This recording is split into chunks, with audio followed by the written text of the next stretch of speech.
replacing mum and dad small businesses and private enterprises with big tech and big business. Democracy and free enterprise go out the window, totalitarian government control slides in through the back door.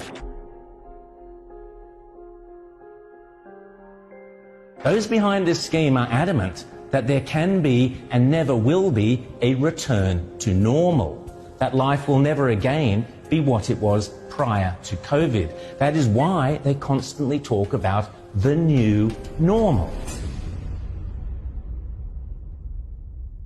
The World Economic Forum meets every January in Davos. You will have heard of the expression Davos man. It refers to all the zillionaires and pop stars and popes and princes and politicians who meet every year to map out our futures. This year's Davos is very, very different to all the previous ones. The World Economic Forum, along with the United Nations, along with the International Monetary Fund, and along with any number of prominent globalist organizations and powerful individuals, including Prince Charles, together have jointly promised that the 2021 World Economic Forum will be used to introduce, via a vast network of connected big tech corporations, online activist movements, and compliant local and national governments, something they call the Great Reset. This isn't some Sky After Dark fantasy conspiracy theory. It is a global commitment they have made to use the panic and fear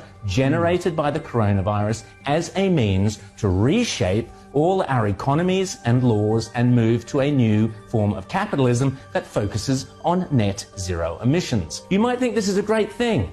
You might think this is a terrible thing. If implemented successfully, the Great Reset will undeniably and deliberately have extreme and possibly dire repercussions for every single one of your constituents.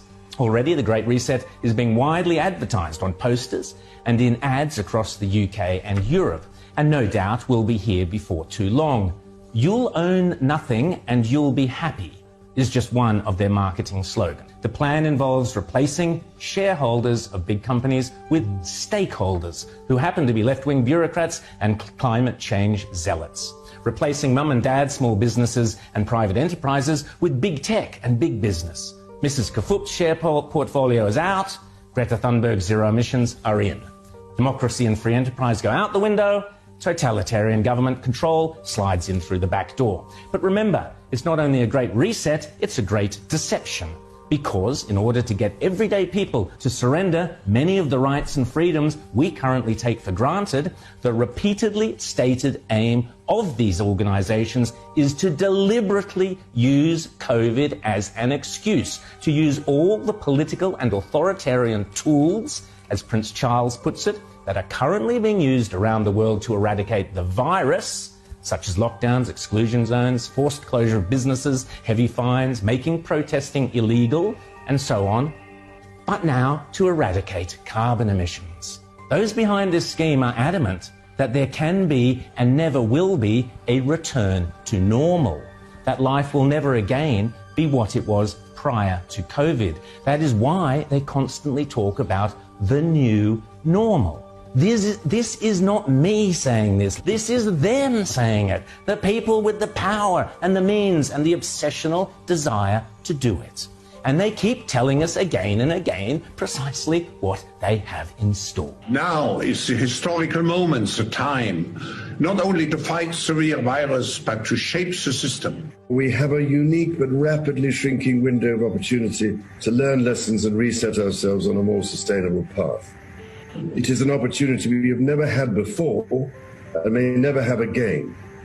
So we must use all the levers we have at our disposal, knowing that each and every one of us has a vital role to play. The Great Reset is a welcome recognition that this human tragedy must be a wake-up call. It is imperative that we reimagine, rebuild, redesign, reinvigorate and rebalance our world.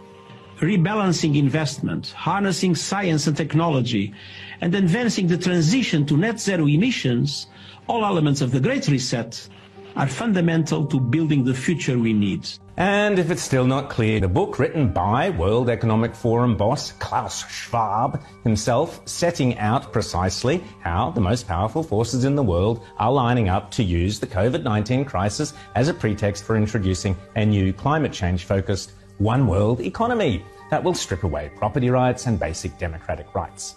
They are not hiding this stuff, they are shouting it from the rooftops. The World Economic Forum boasts on its website that the only acceptable response to the COVID crisis is to pursue a great reset of our economies, our politics, and our societies.